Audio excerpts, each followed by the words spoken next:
Thank you, Eltsi Makov, and thank you, distinguished diplomats and friends. It's an honor for me to be here at the Menachem Begin Heritage Center. We're celebrating Israel's 70th anniversary, and we can celebrate at the same time, and for good reason, for three reasons, Menachem Begin's legacy. There are many reasons to celebrate Begin's legacy, but I believe that three things make him stand out as a true hero of our people. The first one is liberty.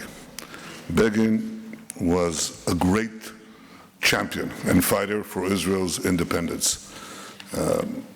In his memoir, The Revolt, he wrote that the be-all and end-all of his ideology was freedom, the freedom and happiness of the individual, also the freedom of our people, which is what that book describes. He understood that there can be no neutrality in the fight for freedom. He wrote, "If you love freedom, you hate slavery."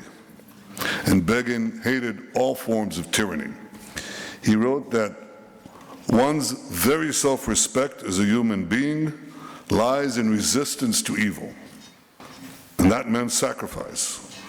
Begin was willing to sacrifice for the liberty of our people. He wrote, "The idea of freedom had captured our hearts completely. The individual identified himself with that idea, and if it meant the surrender of his personal liberty, he surrendered it. If it required that he leave his family, he left it. If it involved the enduring of torture, he accepted it. If it called for continuous exposure to danger, he resigned himself to it. If it demanded his life, he gave it."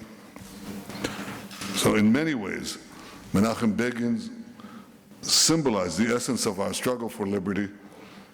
He fought for it, he sacrificed for it, he achieved it.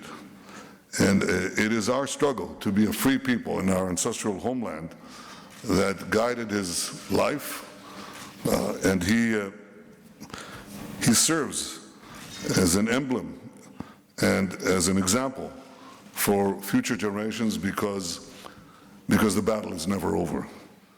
And for the purpose of having future generation understand the necessity of sacrifice and the meaning of Begin's life, I think that this center serves a unique purpose.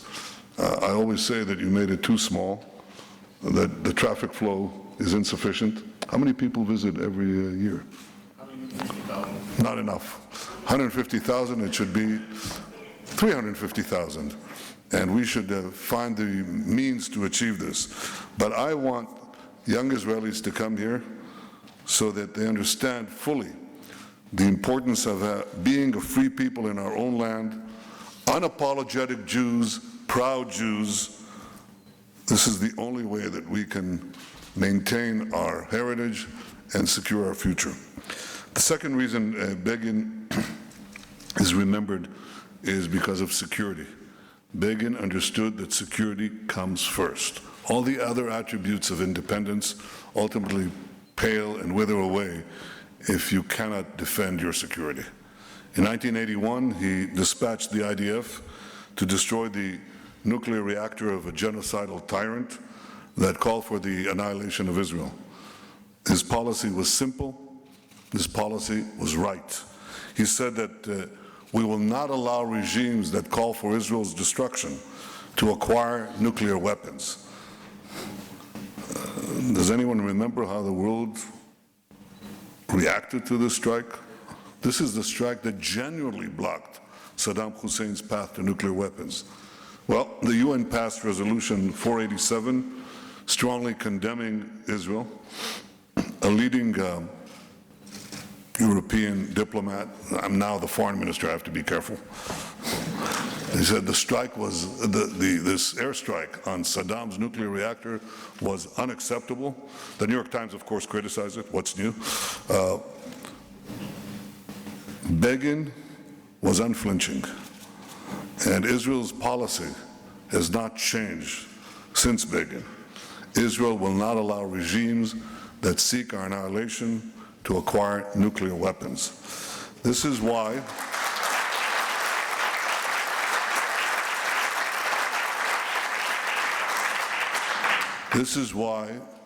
we opposed so resolutely the Iran deal, because it gives Iran a clear path to a nuclear arsenal. It allows, over a few years, unlimited enrichment of uranium, the core ingredient required to produce nuclear bombs and nothing else. And it also does not deal with the ballistic missiles that can deliver this weapon to many, many countries. This is why this deal has to be either fully fixed or fully nixed. And I believe that Begin exemplified for us the commitment to defend Israel's security at all costs, although I believe that in so doing, in the case of Iraq and now in the case of Iran, the security of the entire world is at stake. There is a third reason why I think Begin is remembered with unique fondness, and that is inclusivity. Begin opened up Israeli society. Up to the election of, the great election in which the Likud won the victory under his leadership, the government never changed. There was always one party, and many people felt that they were out of the loop, that they weren't part of Israeli society. And this changed very dramatically with Begin. He immediately began a program to upgrade what we call the neighborhoods. That means those neighborhoods in development towns and in Tel Aviv and the center of the country that were left untended, they were dilapidated. And in the physical restructuring of those neighborhoods was really a psychological restructuring, telling people, all strata of Israeli society, you're all part of this one country. You all deserve a place of honor and integrity. You all can be leaders in this country. And he changed this. He brought young mayors from development towns into the Likud, and he truly revolutionized Israeli society and Israeli politics in the best sense of the word. Inclusivity, an open, inclusive society, open to all. And this has made Israel a tremendously vibrant country. These are the three reasons that I think Begin is remembered with affection and respect: liberty, security, inclusivity. But there are many others. I think the most important one is passion. Begin had a passion for our people, for our reconstituted place in history, for justice and truth.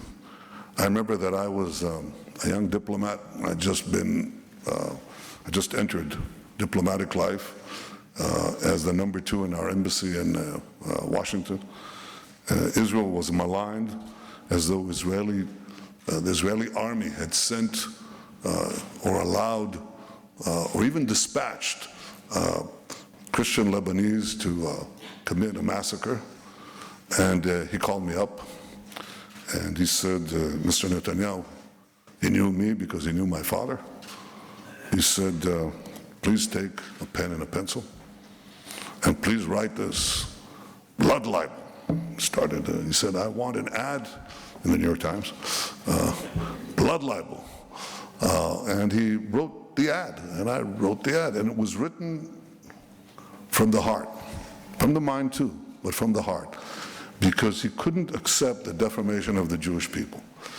He, who understood the horrors of the Holocaust and knew what we were fighting for, knew what values we stood for, he couldn't accept this slandering of the Jewish state.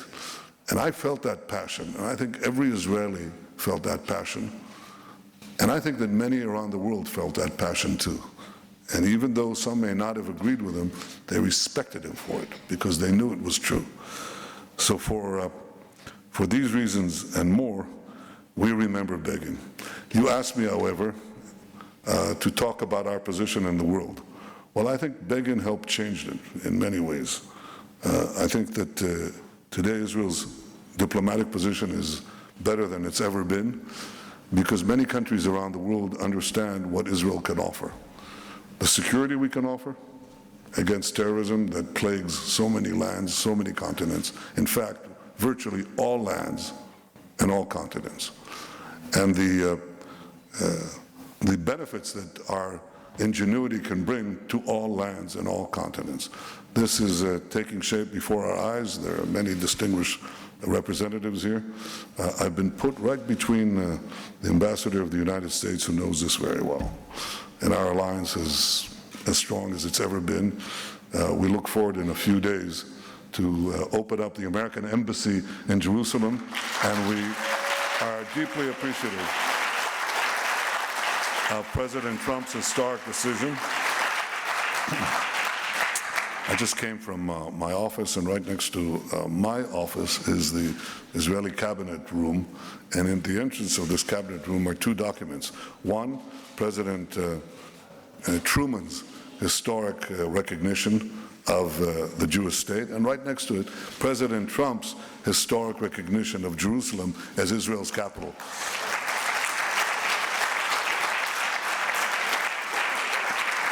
So our alliance with the United States has been steadfast and growing stronger and stronger year by year.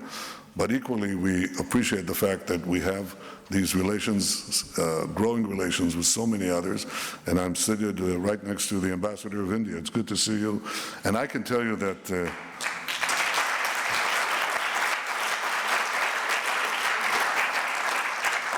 I had a wonderful trip to India after Prime Minister Modi and I waded in the waters of the Khedera beach. It was a tremendously moving experience to see the support and enthusiasm for Israel in India. And we see this everywhere. We see it in so many countries, in so many lands, who understand that their people can have a better life by cooperating with Israel in so many fields. I have to say that one of the meetings that I remember most was a meeting in the United Nations. Yes, Herzi, the United Nations.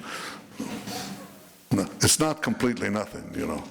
It has its uses and its purposes, and we seek the alliances with many countries and the goodwill of the international community. We don't always get it, and certainly we don't get it at the UN, but at the UN I met many, many African leaders who came to a special exposition that we did on Israeli technology in Africa. And one after the other, these young Israelis, men and women, showed what they were doing to help villagers have water. An African woman would have to walk 4 hours one direction to a distant well and walk back 4 hours to bring water to her children. And Israeli innovation gave her water from the air. You know, Moses hit the rock and got water. These Israelis hit the air and they get water. It's miraculous. And anything that you can think of in agriculture, in health, in IT, Israeli technology was revolutionizing, is revolutionizing Africa. And one African leader said to me afterwards, he said, tell me, what is your secret?